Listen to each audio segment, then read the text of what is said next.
You got to be on top of it. Oops. Okay. All righty. We're Okay. set. Cool, good, yep. We're set. Okay. I'd like to welcome everybody to the Public Works Committee meeting Tuesday, January 17th, 2023 at 2:34 p.m. We are meeting through Zoom. We have 7 items on the agenda today, and present today is myself, Bonnie Katz, Councilman Randy Allison, Councilman Vincent Palizzi. We also have Chris Black, our IT person. We have Scott Livermore, Director of Streets and Parks.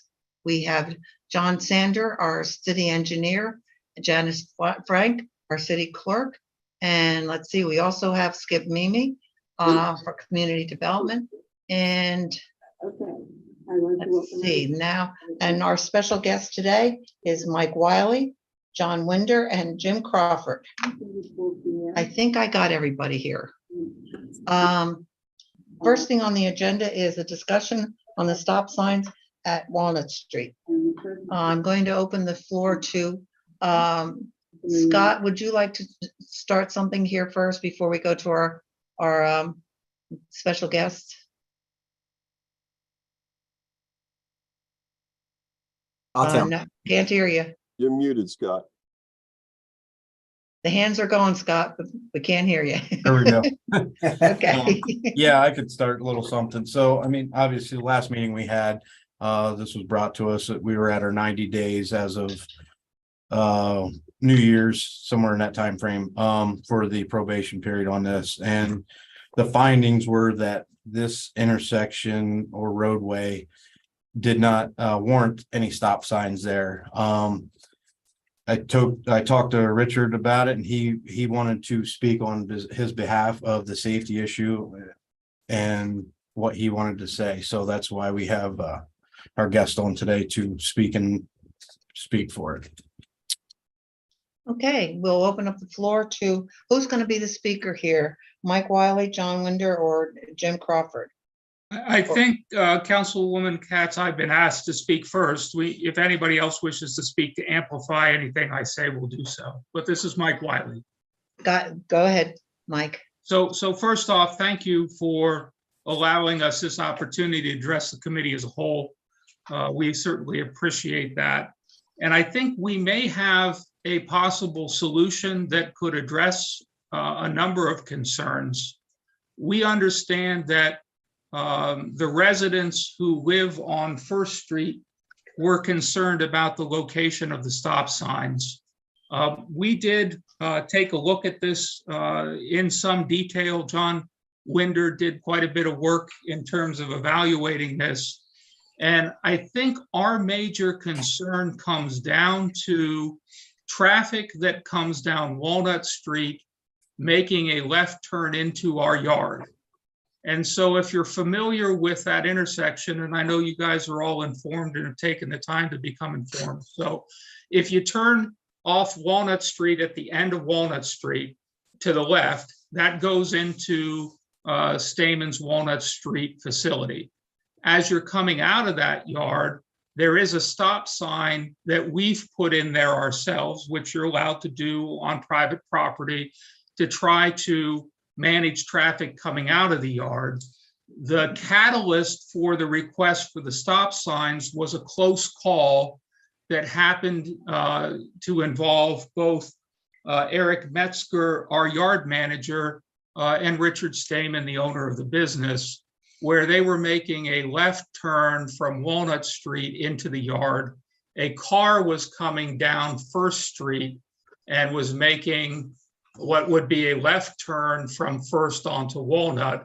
There not being a stop sign there, and there not being a stop sign at the intersection of Walnut and First.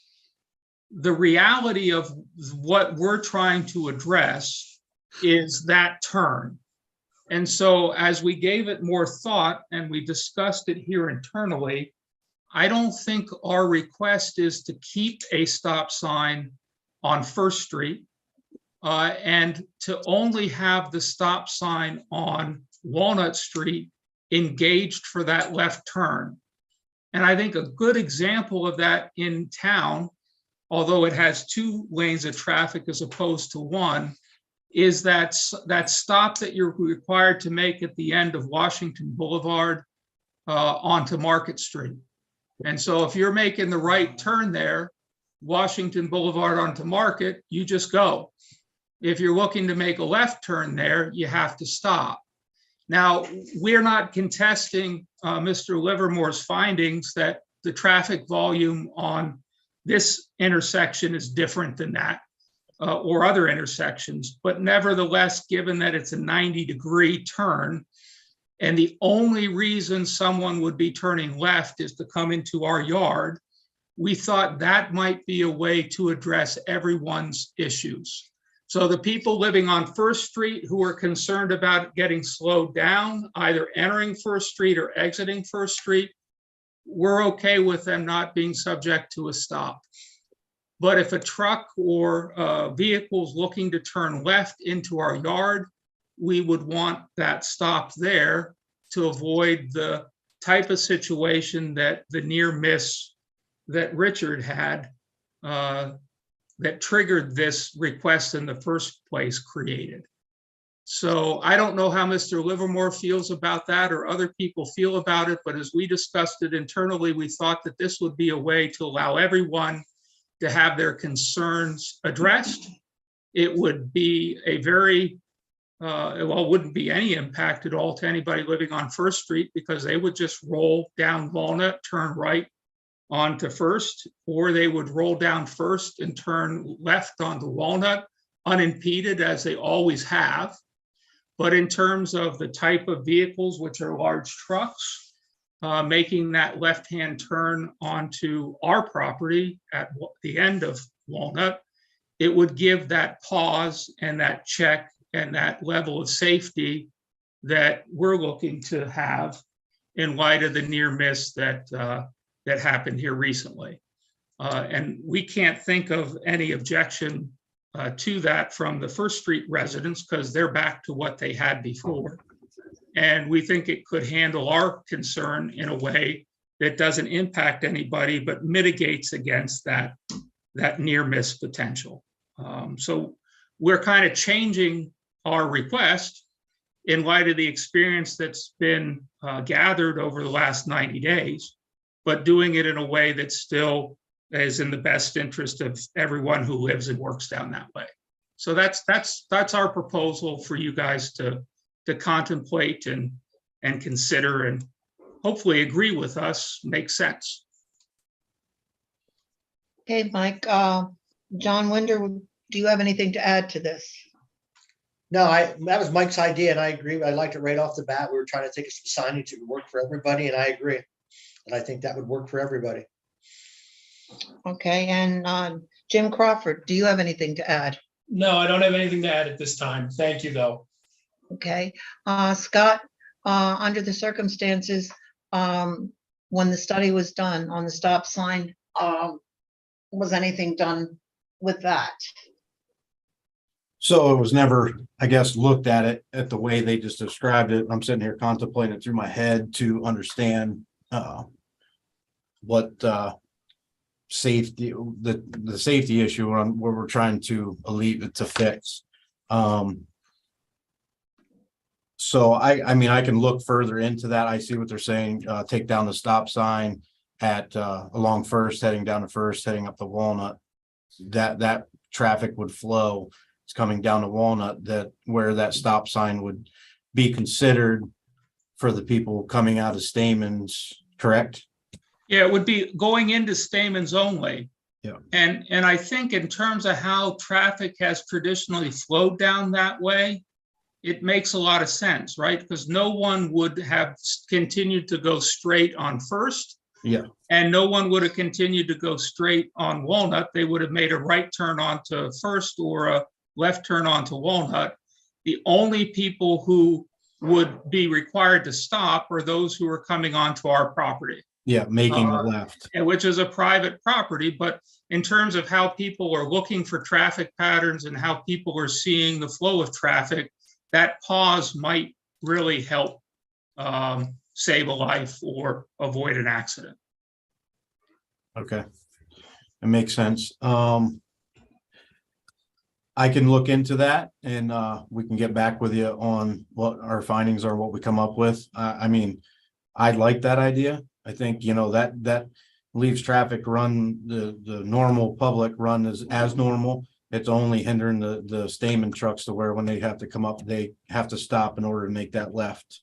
Correct? So that's what you're talking about. Yeah, I think that's our idea, Mr. Livermore, and it's one that, you know, obviously it's the volume that comes into our yard, right? I mean, Yep. you're not going to have a traditional volume driven issue, but I think you have a safety concern addressed. Okay, yeah. I will look into this a little bit more and I'll get back with you guys. For sure. And Scott will look into this because he's done it before and he knows the studies that have to be done. So if you could bear with us while this is looked into, and Scott will get in touch with you and let us know in Public Works also. Yep. That would be great, and we certainly appreciate your willingness to consider it. I think the way it's at Washington Boulevard, it says stop, except right turn. I mean, there are different ways to word that, and we'll defer to the public safety experts on that, but that's the thought. You know, and I think in a neighborhood like this, that's a mixed commercial residential neighborhood, it's a nice compromise. Okay. And I think you all realize too that the neighborhood was upset with the stop sign. Yeah, and it was never Stamen's intent to upset anyone. We appreciate all the neighbors that we have down that way. And as we were trying to balance the issues here, we thought this was a way to make everyone happy. Okay, sounds good to me. Bear with us, gentlemen, and Scott will get back to you as soon as he does a study. Thank you very Thank you. much. And the stop signs are coming down either tonight or tomorrow, okay? So you're well Understood in the aware of short that, term. Yeah, okay? yeah. Fantastic. Marnie, I have one question for Scott. Mhm. I'll just, would you have to do another traffic study, or are you going to consider that? Not so much. I mean, I kind of got Yeah. my data that I'm going to Mhm. have for it. I'm just trying to figure out how I can make that one stop sign Yeah. that's for the Stamens folks that coming in and out of that. Because whether they were going right or left, they would have to queue up single file. Well, if basically that one on Walnut Street, the stop sign would say stop, no left turns. Yeah. But I think that I got to look into it to see Yeah. how PennDOT would require us to have that wording on there to make it Okay. work. But yeah, I'm just running that through my head right now. Yeah, that's it. Okay, thanks. Vince, do you have any questions? No questions. I mean, what Mr. Wiley said, you know, on its merit right now seems like a logical and cogent request, one that's based off of public safety for everybody. So, you know, I certainly see merit in it. Fantastic. Gentlemen, it has been a pleasure talking to you. And like I said, Scott Livermore will get back to you as soon as possible. Okay? That's awesome. Thank you for your time. Would you mind terribly if we cut out of your meeting at this point? Oh, heavens, no. All right, enjoy the Unless rest. you're interested in John Deere and a tractor and things like that. Well, it looks like a fascinating agenda, and we were all sitting here saying we wish we could stay, but I think we have some metal to recycle, so. With bated breath, right? Hey, have a good one, everyone. Thank you very Okay. much. Thank you. See you, Mike. Take care now. Next item on the agenda is another discussion on the parks. And this is John Sanders. Yes, good afternoon, everybody. So I want to pop up some pictures here. Chris, am I good to share? Yes, you should be able to. All righty.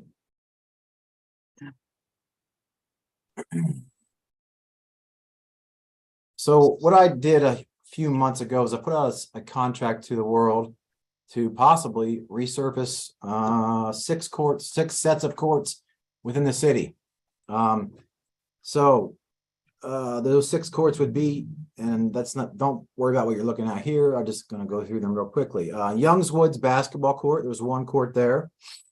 Shaw Park basketball court, there's 1 court there. Memorial Park basketball court, 1 court. Memorial Park pickleball, there's a couple courts there too. Shaw Park tennis court, there's 4 there. And then there's a Cochrane School tennis courts, there's 3 there. Don, none of these pictures are rolling up and down at I know, all. I'm not moving them quite yet. Give me a Oh, second. okay. So I just wanted to let you know what I did.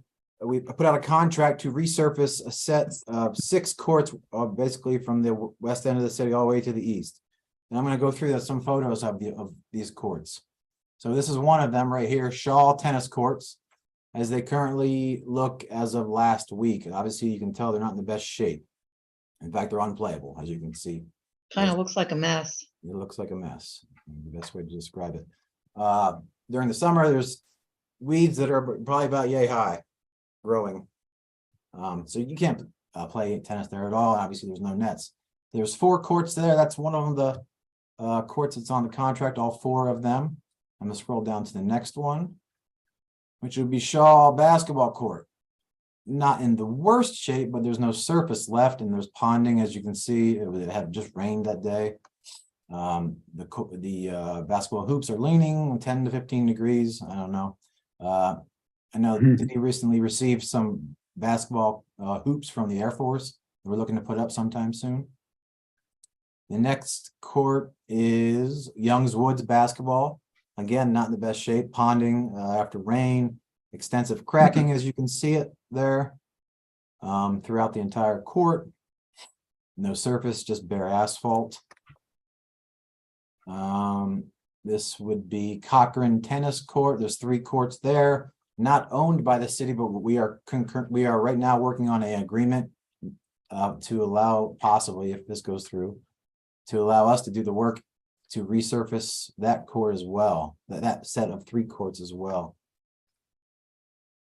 And the last couple aren't quite as bad. Was Memorial's pickleball court as of last week. Just a little ponding there. Overall, not in the worst shape. And Memorial's basketball court as well. So obviously Mayor Slaughter is very big on recreation, and it's difficult to play any sports on a handful of those courts, or actually you can't play sports on a handful of those courts because just because. So anyway, I put out a contract a few months ago, and I got 2 bidders on the job. They've already been publicly opened. So we have a bid. The city has a bid for $858,000 to resurface all of those courts. Monies would come from a combination of ARPA and CDBG, and there are also some potential sizable private donations as well. So I just wanted to kind of put that out to everyone. There's the low bidder was RC Bowman out of Mill Hall. I made it mandatory that they had 2 or 3 similar project experiences in the past, and they have. If you have that email and information handy, you can see they did one, and well, they did 3 or 4 of them, but they sent me a picture from Juniata College. They did a couple years ago, so they are more than competent to do the job.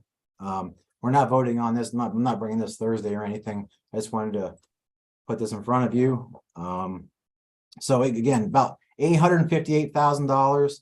Roughly 100,000 of it would be community development, and the rest would be a combination of ARPA. And I know Mayor Slaughter is working on some private donations. And that's John, all. That's all I have on the court resurfacing. One of the problems in Memorial Park, that always ponds. Yeah. It always does. I don't care where you're at in that park. You get a heavy rain and it ponds. But the interesting thing is, it was Gabe Campana that put the pickleball court up. He was way ahead of his time, before we all realized how big this sport was going to get. Now, you and I discussed that you were going to see about maybe it's one of the basketball courts in one of the parks, turn that into a pickleball. Correct. court Yeah, instead. we were looking to take a couple. It's like, for instance, on your screen in front of you, you have 4 tennis courts. We may swap 2 of those out to be pickleball. We may take the one in Memorial and make them 2 basketball and put another pickleball somewhere else. Those are all options with the contract that I have, and it could get voted down or not even taken to you, but with the contract that I have, the contract is to open up the fence. This is in totality for the whole 858,000.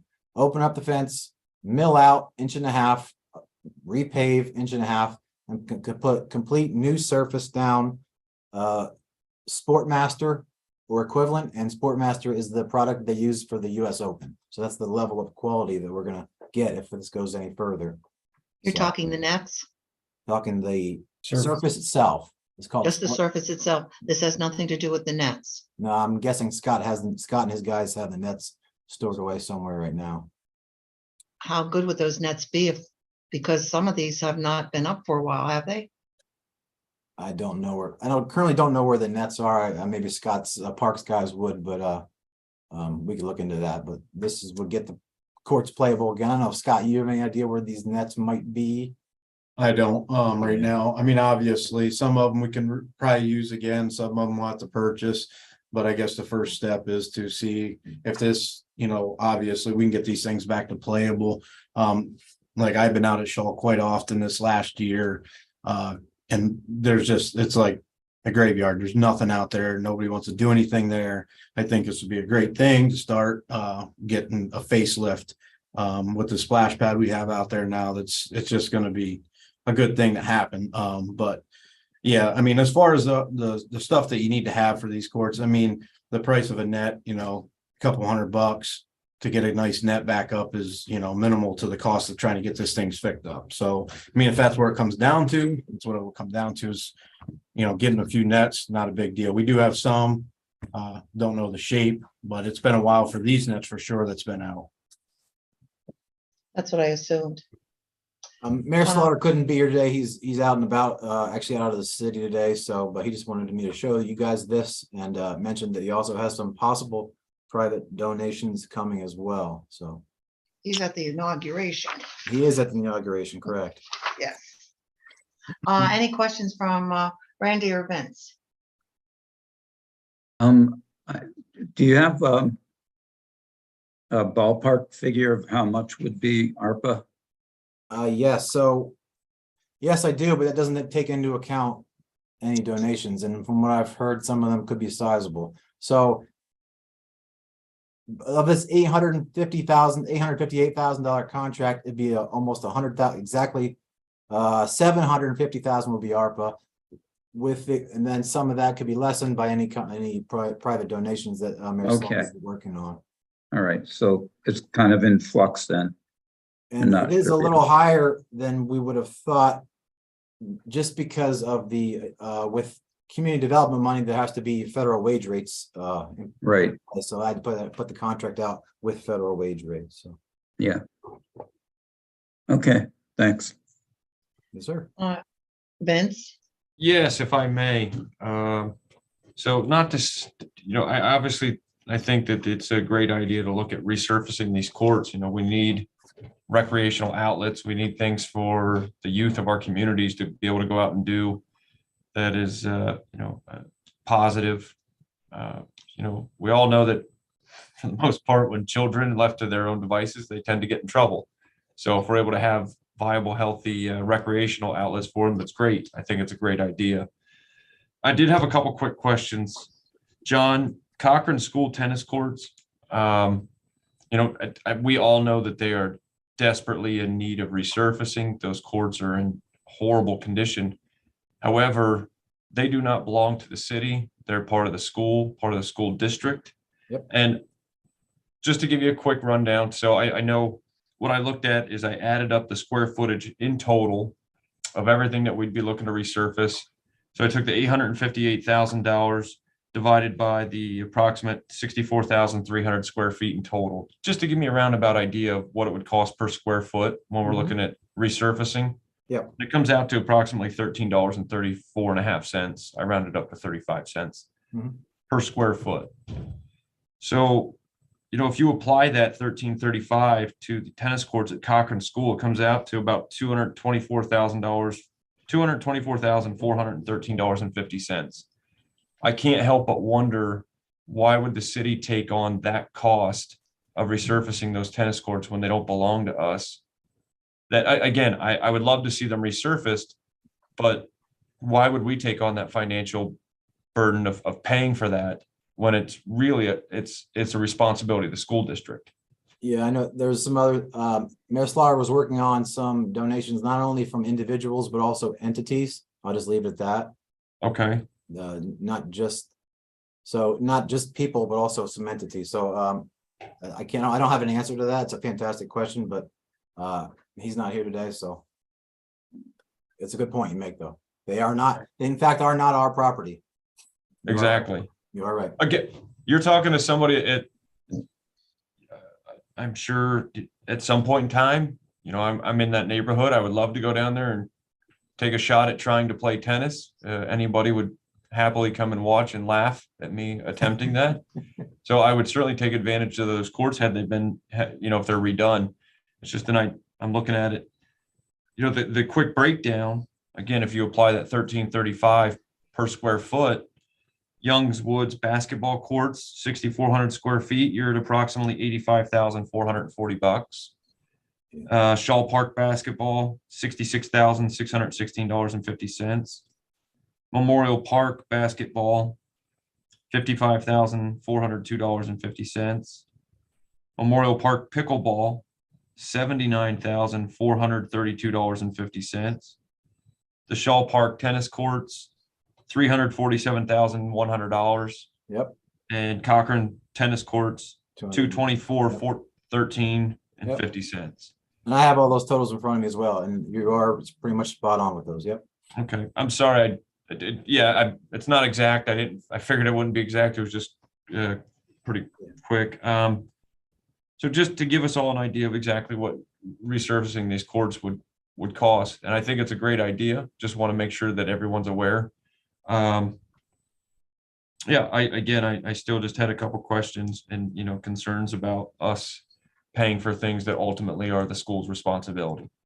And I think it's a great initiative by the mayor to work with and by private citizens or entities or whomever they may be that want to donate the money to have those courts resurfaced.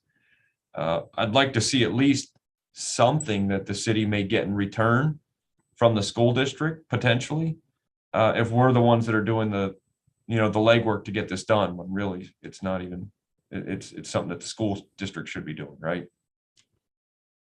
I think the one in particular at Cochran was actually one of the larger private donations, but I don't want to take words out of Mayor Slaughter's mouth. I'll just wait till. Okay. If this goes any further, if it gets traction, we'll cross that bridge when we get to it.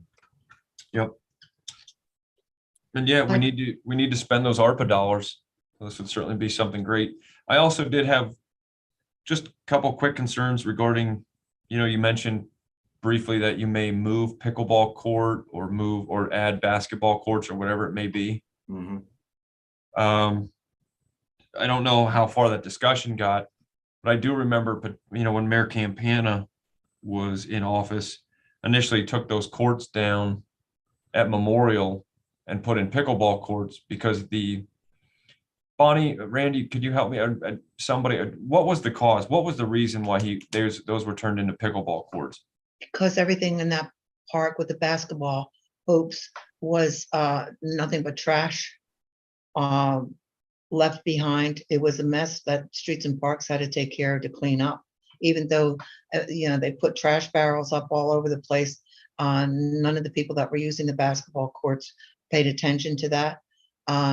There was also the way people were handling their language, and also, Randy, I'm pretty sure we were told there were also a lot of fights that were going on at that point also. So there was a lot of not good behavior, and that's why Okay. they were taken down.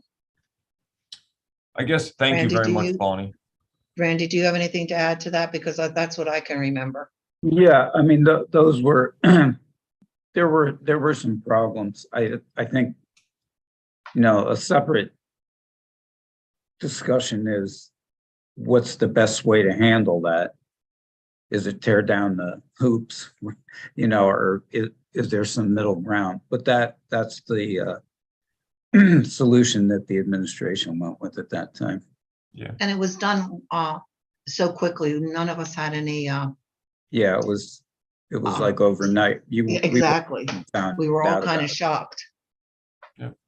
Well, obviously, I don't know what the condition is of the courts down there now that they've been eliminated.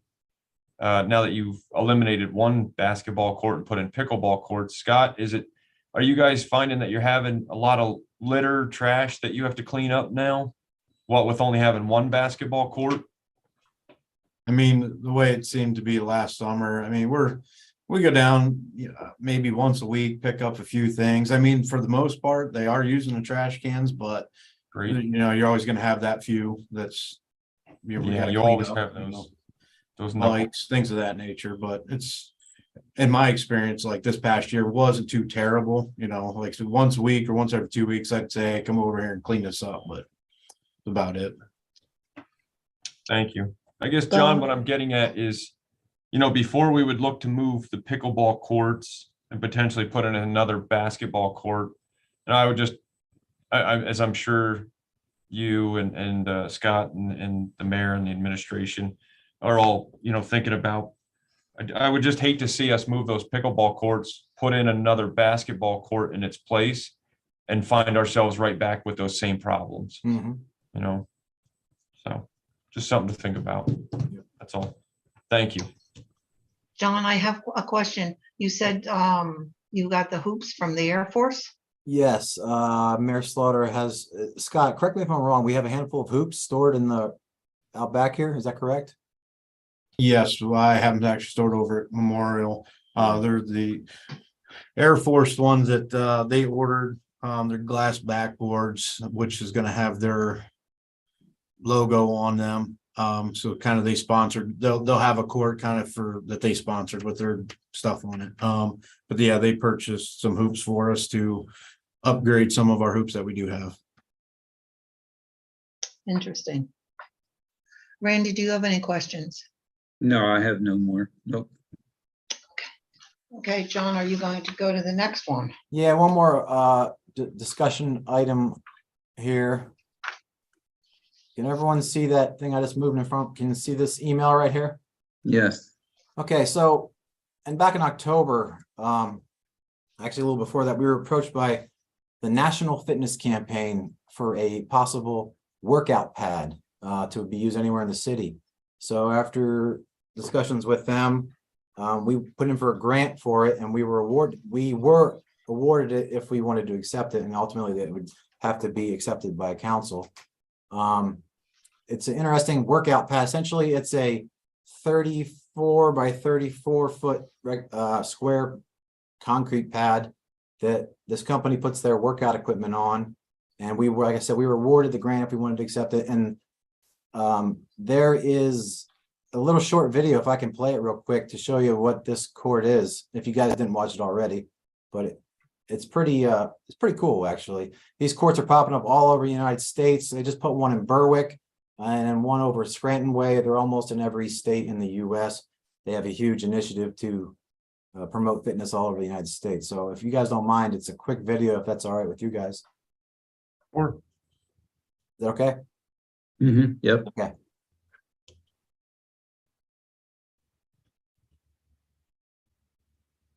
This will essentially tell you exactly what it is all in one short video. Now, yeah, 3-minute video. We're changing the way America thinks about fitness. From college campuses to city parks and trails, we're bringing free fitness everywhere, and we're just getting started. Hi, I'm Mitch Managio, founder of the National Fitness Campaign. The National Fitness Campaign was founded in 1979 when we opened the first fitness court. Redesigned for the 21st century, the fitness court is the world's best outdoor gym. Our 7-movement, 7-minute system allows you to use your own body weight to get the perfect workout. Easy or hard, it will work for you. Our goal is to build healthy communities by making outdoor fitness an essential part of people's lives so that each day is better than the last. Now more than ever before, it is vital that we move fitness outdoors to remain safe, healthy, and strong. Michiganders, as soon as we can, we go outside, which is one of the reasons why the fitness court was such an attraction. What impressed us most was their basic philosophy that they want to provide world-class fitness for free. Truly, anyone can use, no matter what your age is, no matter what your physical fitness level is, no matter what your skills are, it is very adaptable. Thousands of certified ambassadors will be trained to deliver classes, challenges, and clinics as part of our national fitness campaign. New programs are bringing students outdoors across America.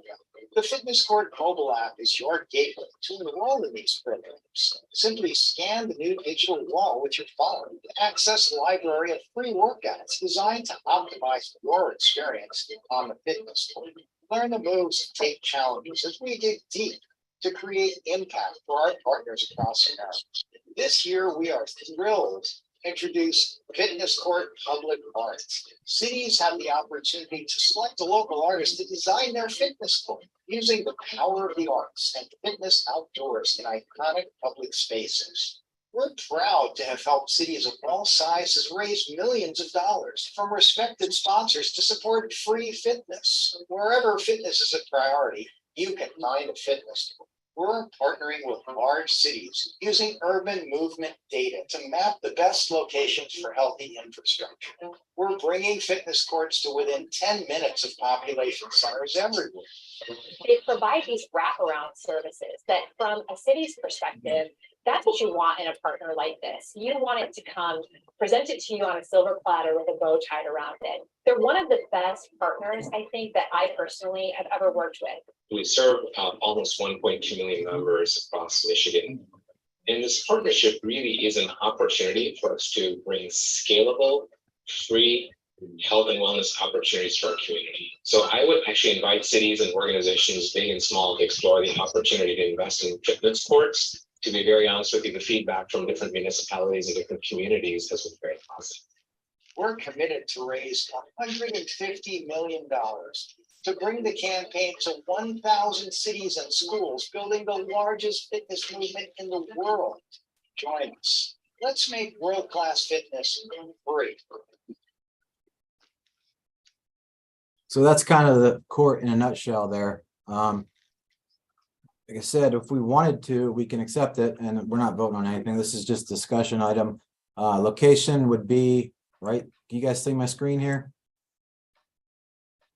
It's there, John. Okay, this would be the location. This National Fitness Campaign likes locations that are visible, have accessibility, have parking. And this location here in Memorial Park, just southeast of the basketball and pickleball courts, would be the location we would put it. Their logo goes on the back, so they get some visibility there. And we also have the ability to, if we wanted to have any other person or entity's logo on it as well. I know Mayor Slaughter is looking at possibly some large scale contributions from medical folks possibly on this. So again, not voting on it, we're just going to put it out there. It's they're pretty aggressive, the National Fitness Campaign folks, and they really liked this location, and they'd like to put one of these in our city. So in regards to the kit, the install, roughly to cost to make it happen, $150,000. This is a 36 by 36 concrete pad, 4 inches thick. The parts are warranted, 25 years on the wall that you saw in that video, and about 5 years on all the equipment. So like I said, Mayor Slaughter is looking for some contributions or some partnerships with some other entities in the city, but they're still being worked out. So any questions? Randy? They want it in a visible place so that it'll get used more. Is that the?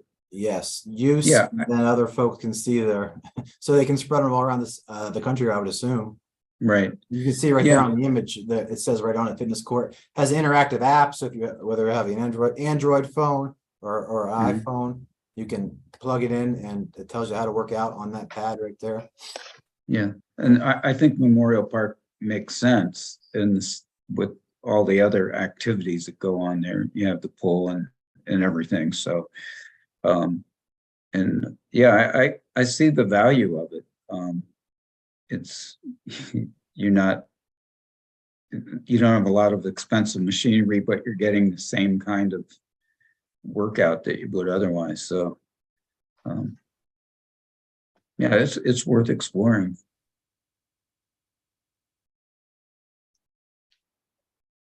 I was smiling when I saw the flashback of the original fitness campaign workout set that they used to have back in the woods behind Cochran School. Yeah. Yep, and I remember going over and running around on that as a kid. So I'm happy to see that it's still out there and that it's obviously it's got a little bit of a facelift and some more modern materials that are going to be able to stand up. But I think it's a great idea. I hope it would be well received by the community. Well, John did get a $30,000 grant, and what's left to get donation would be $150,000. Mhm. And that's, I think this is what the mayor is looking for, to have a donation instead of Right. using any kind of funds. Am I correct in that assumption, John? Correct. It'd be, it's still up in the air. We're exploring possible ARPA, exploring possible donations. Everything's still an option at this moment. We just wanted to get it out there. The National Fitness Campaign are very aggressive in wanting us to get this done. So, Right. Yeah. So, Well, it's a discussion that we've had here, and I think, eventually when you get more information as far as donations go, and as far as what kind of money and everything we're talking about, both projects, the parks and this, then we, you can bring it to council at that point. yep. And like I said to you, one of the other things, since, we're all going into all this fitness and trying to, make our city healthier, that I would really like to see the Heart Walk, as I said to you the other day, John, Yeah. do the Heart Walk that's been done downtown, which is a measured mile that the hospital did. And I think all that needs is paint. And that's, and it is a viable option. It really is. And as I said to you, there were a lot of people that were using the Heart Walk during their lunch hours. So, if we continue doing things to bring fitness into our city, I think it'd be fantastic. Yes, ma'am. Let's go after I think one of the reasons the Heart Walk might have went away a little bit is with the River Walk, up and coming and now what it is. But yeah, that's a good point. The Heart Walk is a fantastic way to get exercise downtown. Exactly. And when I did it, it took me less than 20 minutes, and I wasn't running. I was just walking. So, and if you have a half-hour lunch, that's, you can do it in a half hour without leaving your office and just doing that. Other than that, let's, see where the mayor goes in pursuing the cost factors and the donations with both these projects. I think the parks, I think, is a much needed to be done, instead of having these parks that look so horrible. They really do look horrible. And it would be interesting to have this all done. Like I said to you, though, the Memorial Park, be careful, it does pond. It really does. We actually have, and if we take it to council, we have it in the contract to repave it, to slope it properly, to drain per the specifications of that particular sport. So I have that written in the contract itself, if we get to the point where we're going to award it. So, and it would have to be the same thing if we went into this fitness, the NFC. Yep. Because going closer even to the pool, you've been around the city long enough, how it does the whole area of ponds. That used to be water. When you look at the history of Memorial Park, that was a lake at one point. I don't remember the years that was done, but it was a pond. And I think that's where, some of the problems stand. And that's something that I think you're going to have to be aware of with the NFC, and also fixing things up.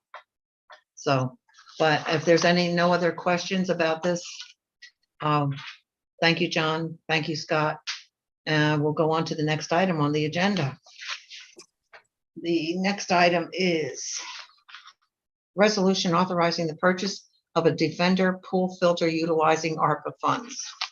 Scott, that's up to you at this point.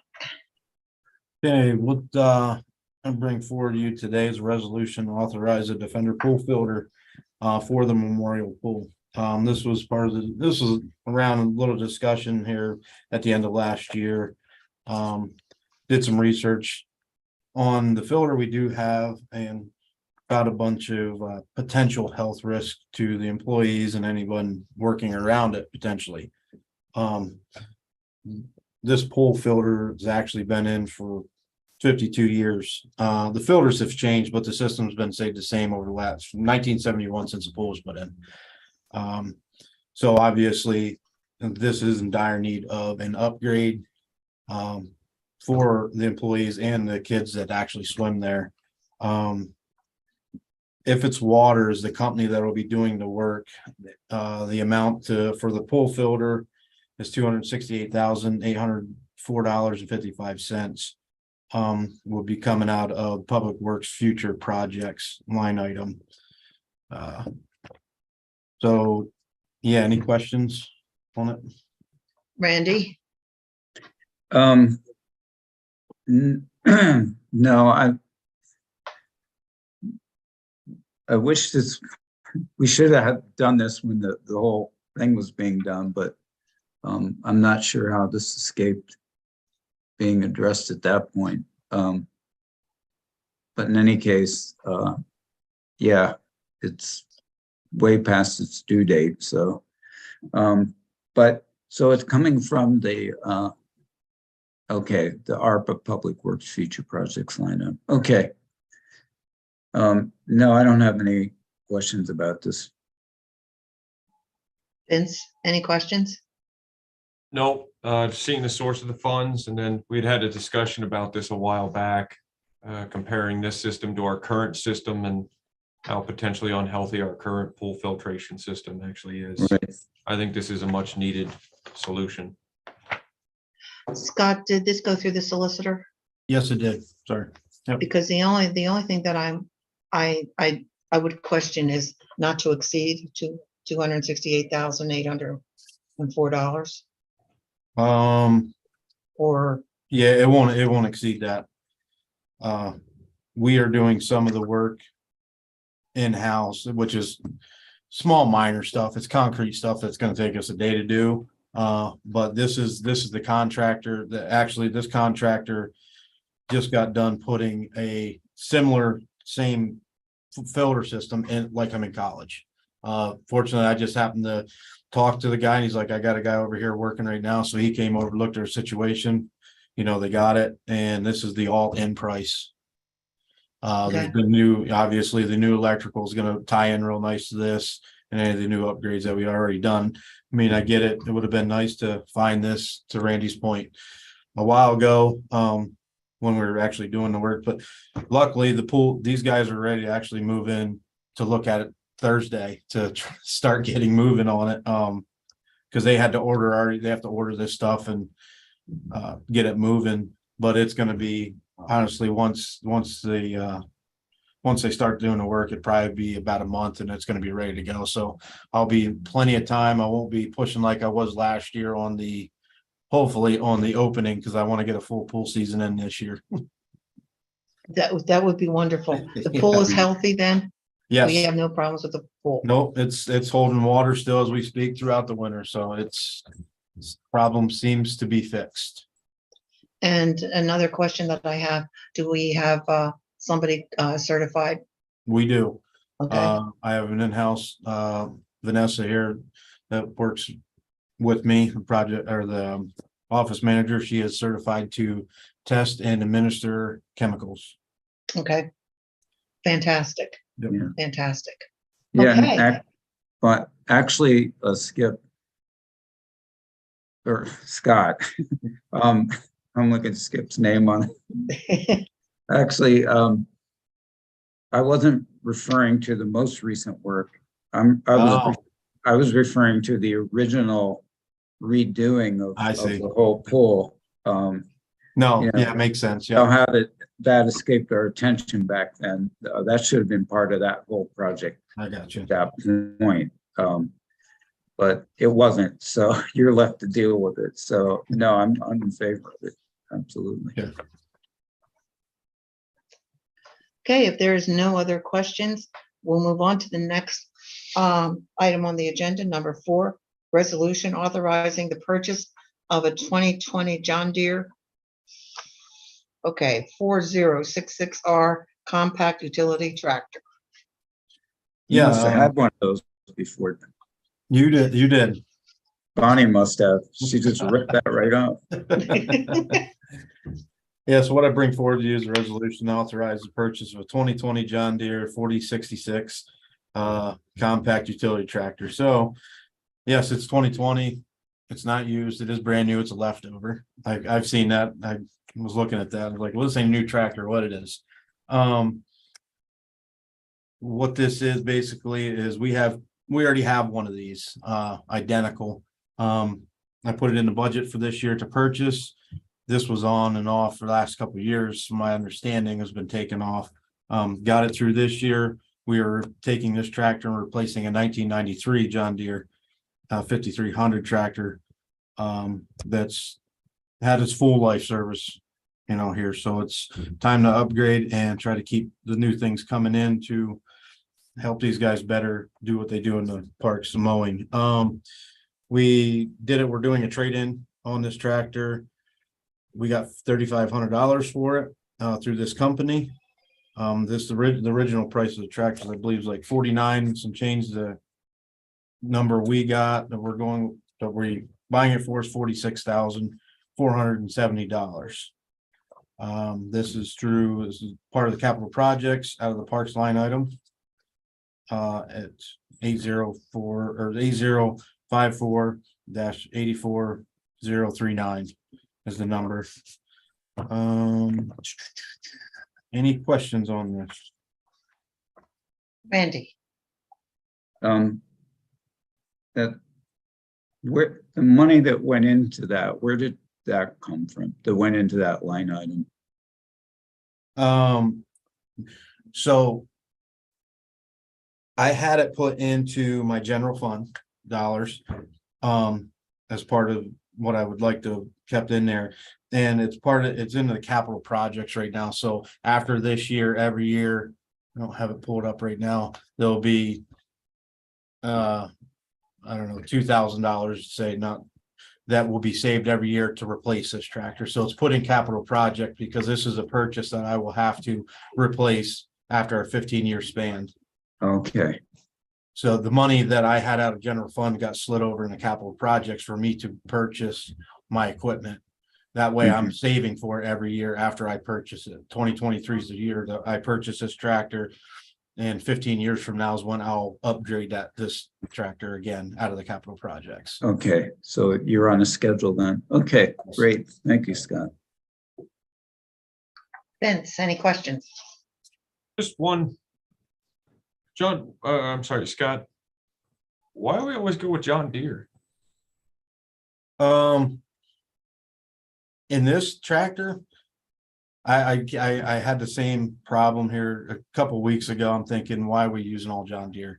For this one, the size of this tractor is what I wanted to stay with John Deere because we already have one. We do have two smaller John Deeres that I'm considering looking at other type smaller mowers, but they're not at their lifeful span yet. So that is being under consideration. John Deere's sure they always used, but I mean, I came in and looking at other vendors and what we found for what we're needing. The reason why we're buying this tractor, I guess, is all the implements that we have will bolt up to this. We have a front bucket for the other John Deere we have that will bolt up to this also. So I don't have to buy a front load bucket for this one because we have one we can mix and match. As far as our bigger tractors. Now, like I said, once we get in once I start replacing our smaller mowers, there's where I'm going to look into potentially see what else is out there, see what else is on the market, see who's going to be the better bang for the buck, what's the best equipment for what we can do. But yeah, I mean, I get your point and why you asked that, because we do have nothing but John Deere's, and that's been working in my mind too on why. Yeah, this is the reason why for this. I thought, maybe obviously you guys do your due diligence that a Deere might be the best bang for its buck. having a fleet of nothing but John Deere certainly makes it easier to order parts, have, It has it, yeah, components. yes. Yeah. It has its benefits, however.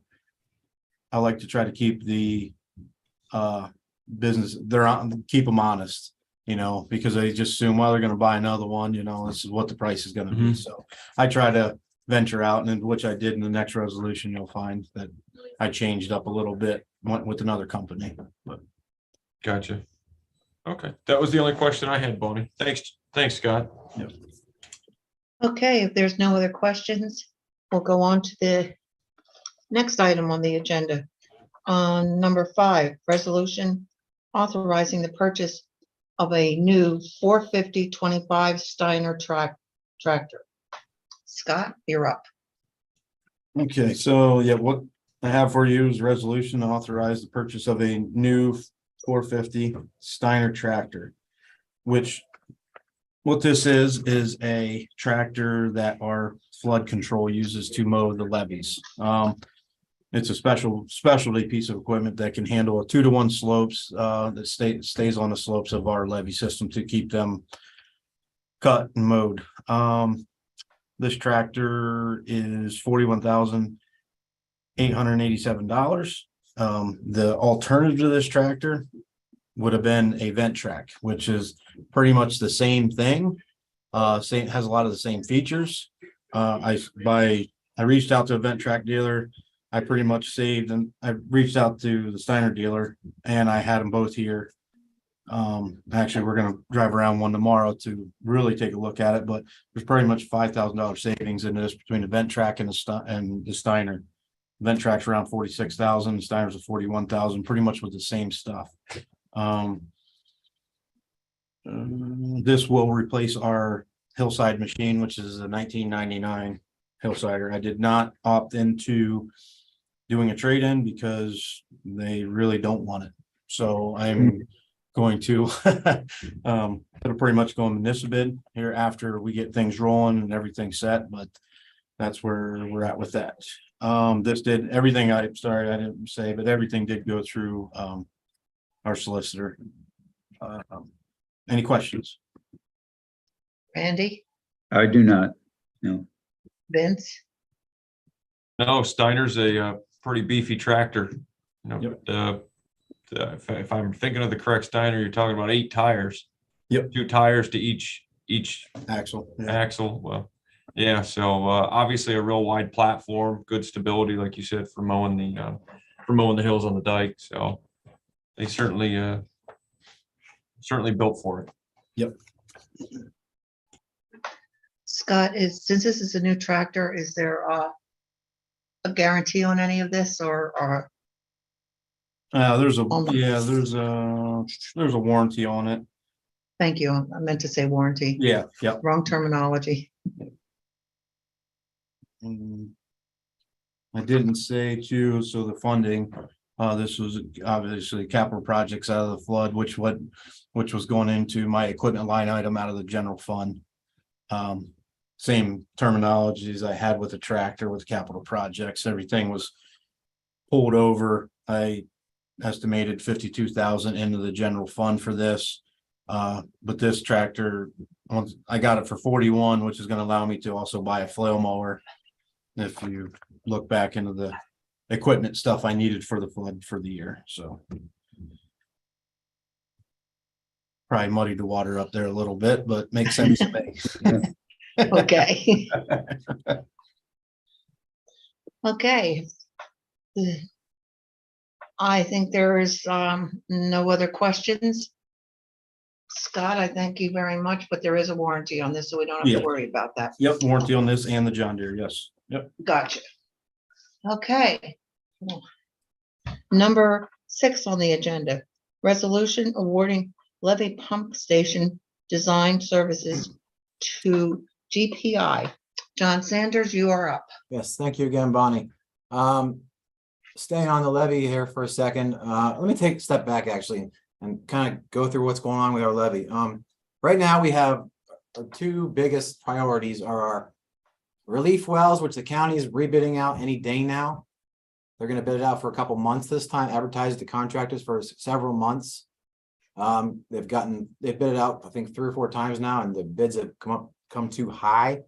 So that's getting dealt with right now. In addition to that, what you know is wood is no longer wood. There are WSP, that we have 2 separate contracts, one with the city, one with the county, for our next biggest item on our levy, which is our cross pipes.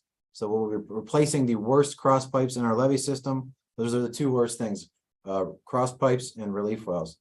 So with those moving along, and the next item would be our pump stations. So we have, the city has 9, the city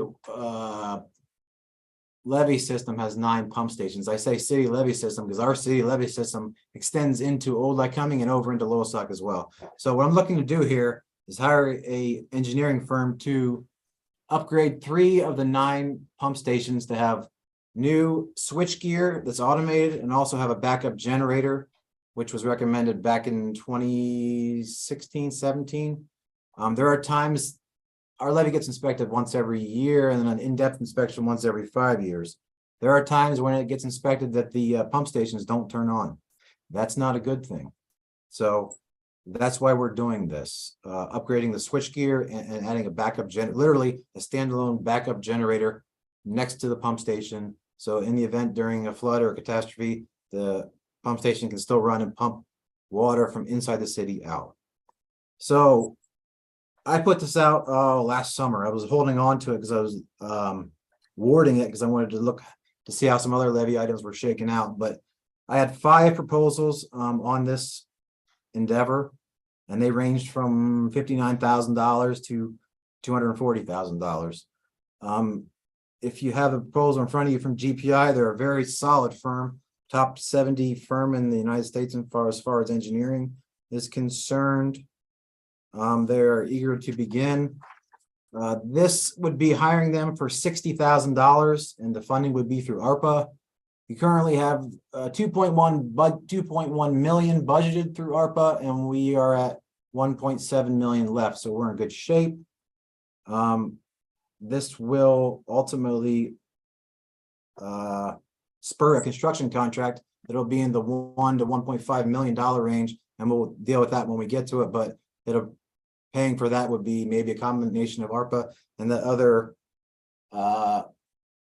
congressional item that's not quite public yet. I'll just leave it at that. So if you have GPI, so sorry for the long-winded speech, but GPI proposal, you can see they're pretty solid. They've done a lot of design work in Canonsburg, Philadelphia, Warren, a whole bunch in Scranton, and they're pretty solid. They submitted on the $500,000 contract that I call them Wood, but WASP currently has with Lycoming County a couple years back, and they're pretty solid. So so I tried to switch it up, give it to a new company, and that's why I'm here trying to award this to GPI. So it'd be for designing for, like I said, automated switchgear and new and additional power. The switchgear, as it currently stands, our Scott's gentlemen have to go into the pump station, wait for the river or stream to get to a certain height and turn it on. This would be automatic. So it senses the height of the water and turns on automatically. So it takes that out of the equation. If you have the proposal in front of you, you can see they have extensive experience all over PA. So any questions? Randy? No, I don't. I know we've had problems with, particular pump stations, and they are, we can't afford to have an incident. So this has to be done. If I may, I have a question, John. Yeah. When you mentioned that there were certain pump stations that when tested, they didn't even turn on. That's correct.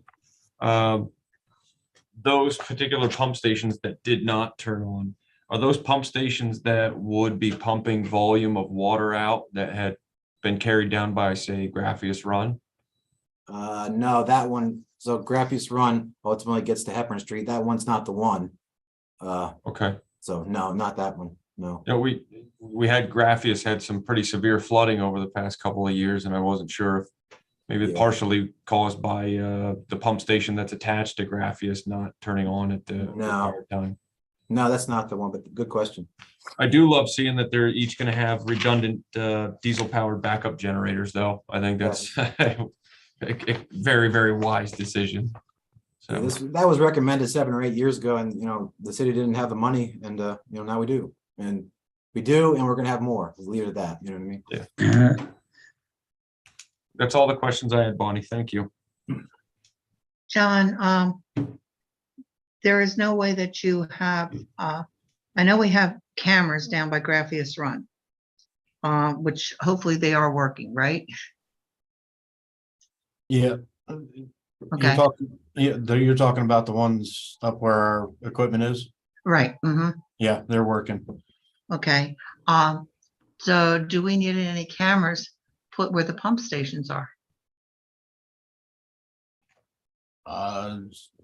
It's a good question. I don't know. No, I don't think so, Bonnie. I mean, so in the instances that were the handful of times where the Army Corps has come to inspect, it didn't turn on. The electrician came and fixed it relatively quickly, so it's not a media of a situation as Graphius Run is. In those areas, they're more controlled, and they're actually laid out and designed to hold a certain amount of water in ponds. So I don't think we would need a camera or some type of sensor at those locations. No. Our Okay. guys, to piggyback off of that, our guys don't really respond to anything until the river levels on WNAP hit 10 feet. Usually, and that's pretty much well predicted, that we know usually in a day or two advance to when we know we're going to have to get called to go out, and we don't wait for it to flood. Obviously, we at 10 feet, and it won't flood at 10 feet. It's just then that's where it requires manpower to be there as it stays over the 10-foot mark. So it's not as bad as Graphius has a mind of its own, and there's been days where it's sunny in town and it rains a lot up in Trout Run up north, and it'll flood it. And obviously we wouldn't know that because it's nice down here, but that's like I said, Graphius is a different animal than the river levels. Okay, that makes sense. Just since we have the money available, just want to make sure that we're covering all of our bases. Trust me, we're planning some very expensive. Well, I'll be blunt. We're planning some expensive things for Graphius. Okay. I know you've been working on funding, and Keller's been working on funding. So hopefully everything comes to fruition and the earmarks are working. So, okay, if nobody has any more questions, we're going to go to item 7, any related items. Does anybody have anything from council? Anybody from the administration have anything to add? If not, I'll take a motion to adjourn. Moved. Second. All those in favor? Aye. Bye. Fantastic. Hey, guys. We'll see everybody Take on care, Thursday. everybody. Thanks, Take care. everyone.